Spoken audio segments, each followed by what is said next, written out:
والتين والزيتون وطور سينين وهذا البلد الأمين لقد خلقنا الإنسان في أحسن تقويم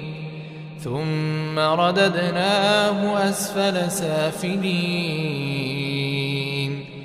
إلا الذين آمنوا وعملوا الصالحات فلهم أجر غير ممنون